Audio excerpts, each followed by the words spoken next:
Good morning all students and welcome to my channel Vishal Kumar ji. तो विशाल कुमार जी के जिसमें एक बार आपका फिर स्वागत है। जैसा कि हम प्रत्येक दिन आपके पास नई नई जानकारी लेकर आते रहते हैं और आज हम फिर एक नई जानकारी के साथ आपके पास हाजिर हुए हैं और हम प्रत्येक दिन आपके पास वैसे प्रतियोगिता परीक्षा जैसे कि SSC, railway, BSSC, MTS, teacher, Bihar police, यहाँ तक कि बीपीएससी और यूपीएससी जैसे टफेस्ट एग्जाम में भी उस क्वेश्चन को एक बार नहीं, दो बार नहीं, बार बार दोहराया जाता है और हम प्रत्येक दिन आपके पास नई नई जानकारी लेकर आते रहते हैं। ये हम सीरीज चला रहे हैं, खास करके कंपटीशन के छात्रों के लिए ही हम इस सीरीज को चला रहे हैं। तो चलिए हम बिना देर किए, बिना समय गवाए चलते हैं अपने लक्ष्य की ओर। मेरा पहला क्वेश्चन है साथियों, भारत का सबसे लंबा रेलवे पुल।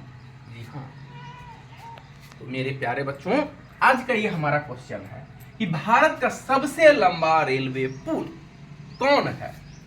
तो रेलवे स्टेशन अगर आपसे पूछ दिया जाए तो यहां पर पूछा क्या गया है, रेलवे पुल। यहां स्टेशन में पूछा गया है। अगर यहां पर रेलवे स्टेशन पूछा जाता तो होता पश्चिम बंगाल खड़गपुर, लेकिन यहां पूछा गया है लंबा, भारत का सबसे लंबा रेलवे पुल, तो वो होगा बोगी बिल ब्रिज असम। कहां?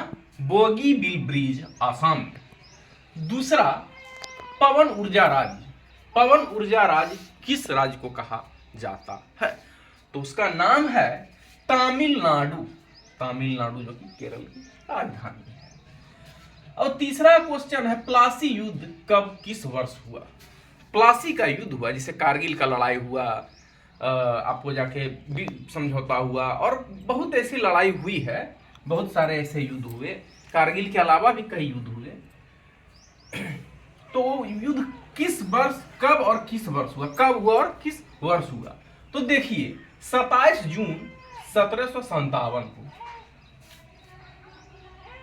तो जैसे कि अगर आपसे पूछ दिया जाए कि नोटबंदी कब हुआ, तो सब जानता है कि 2016 में नोटबंदी हुआ, लेकिन किस तारीख को पूछ दिया जाए कि नोटबंदी कब किस वर्ष हुआ, तो किस वर्ष हुआ ये नहीं रख रहा है, किस वर्ष हुआ सब जान रहा है कि 2016 में हुआ, लेकिन उसका क्या होगा, 8 नवंबर 2016 को नोटबंदी 1000 और 500 के नोट को बंद किया गया। तो इसी तरह से प्लासी युद्ध 23 जून 1757 को हुआ। चलिए चौथा है कि ओजोन परत की खोज किसने की? जी हाँ, बहुत सारे ऐसे चीज हैं जो वैज्ञानिक का नाम हम लोग पूछते हैं ना, कि मोबाइल का खोज कौन किया, हेलीकॉप्टर का खोज कौन किया, तो यहाँ पूछा गया कि ओजोन परत की खोज किसने की? तो ओजोन परत की खोज करने वाले कौन थे? डॉबसन। कौन थे? डॉबसन। पांचवा क्वेश्चन है कि उगता हुआ सूरज का देश, उगता हुआ land of rising sun, which country? Land of rising sun. तो इसका आंसर होगा बच्चों Japan. Land of rising sun, उगता हुआ सूरज का देश, जापान को कहा जाता है। छठा क्वेश्चन है कि चंदन की भूमि, लैंड्स ऑफ चंदन, चंदन की भूमि किसे कहा जाता है? तो इसका आंसर होगा बच्चों कर्नाटक। इसको कहा जाता है, कर्नाटक को कहा जाता है। क्वेश्चन, हिंदी साहित्य के पिता। जी हाँ, बहुत सारे ऐसे पूछा जाता है कि इतिहास का पिता प्लेटो को कहा जाता है, उसके पिता तो अरस्तु को कहा जाता है। तो ठीक इसी तरह से हम पूछा गया है हिंदी साहित्य, हिंदी जो हमारी मातृभाषा है, हमारी राष्ट्रभाषा है, तो हिंदी साहित्य के पिता तो उसके होंगे भारतेंदु हरिश्चंद्र। कौन होंगे? भारतेंदु हरिश्चंद्र। चलिए अब संस्कृत का पिता पूछा जाता है ना कि तो जिस तरह से हिंदी साहित्य के पिता भारतेंदु हरिश्चंद्र हैं, ठीक उसी तरह संस्कृत के पिता पाणिनि है। कौन है? पाणिनि। जो अष्टाध्यायी लिखे हैं, अष्टाध्यायी भी पाणिनि ही लिखे हैं। चलिए अब 9वां क्वेश्चन, बनारस की संधि कब हुई? किस वर्ष बनारस की संधि किस वर्ष हुई? तो बनारस की संधि वर्ष 1773 में हुई। कब हुई? 1773 में। 10वां और अंतिम क्वेश्चन, विश्व का सबसे छोटा देश, स्मॉलेस्ट कंट्री इन वर्ल्ड, विश्व का सबसे छोटा देश। जैसे पूछते हैं कि भारत का सबसे छोटा राज्य, तो गोवा।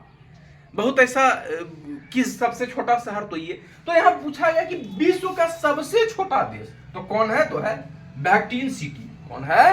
Vatican city. तो it is a very most important question for competition exam likely SSC, railway, MTS, BSSC, BPSC and UPSC toughest exam and again repeat. मतलब ये जो मैं प्रश्न आपको बता रहा हूं, ये बड़े बड़े प्रतियोगिता परीक्षा में इस प्रश्न को एक बार नहीं, दो बार नहीं, बार बार दोहराया जाता है।